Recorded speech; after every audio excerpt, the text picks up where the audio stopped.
తుని నియోజకవర్గం 30కి 30 మనమే గెలిచాం. మరి వీళ్ళ దగ్గర నెంబర్లు ఎక్కడున్నాయి, బలం ఎక్కడుంది, ఏముంది? అయినా కానీ వైస్ చైర్మన్ పోస్టు వాళ్ళకే కావాలని చెప్పి ఏకంగా అడ్డంకులు క్రియేట్ చేయడం, వాయిదాల మీద వాయిదాలు వేయించడం, చివరికి ఏ స్థాయిలో భయపెట్టే కార్యక్రమం చేసినారంటే మున్సిపల్ చైర్మన్ అనే అభ్యర్థి ఆడాయమ మున్సిపల్ చైర్మన్ నాకు ఈ పదవి వద్దు, నీ ప్రభుత్వంలో నాకు ఈ పోస్టు వద్దు అని చెప్పి రిజైన్ చేసి తీసుకోపో చంద్రబాబు అని చెప్పి చెప్పింది. అంటే ఆ స్థాయిలోకి ముఖ్యమంత్రులుగా ఉన్న వ్యక్తులు. ఒక తుని అనేది ఒక చిన్న ప్రాంతం, ఒక మున్సిపాలిటీ. అందులో ఎవడు మున్సిపల్ చైర్మన్ అయితే ముఖ్యమంత్రికి ఏం సంబంధం? ఏమవుతుంది?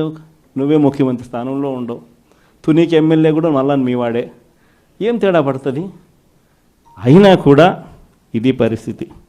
ఇంకొకటి అత్తిలి 20కి మనం గెలిచింది 16, వాళ్ళు గెలిచింది కూటమి ప్రభుత్వం గెలిచింది 4. ఆ 16లో ఒకడు సమ్ రీజన్ తను డిస్క్వాలిఫై అయినాడు.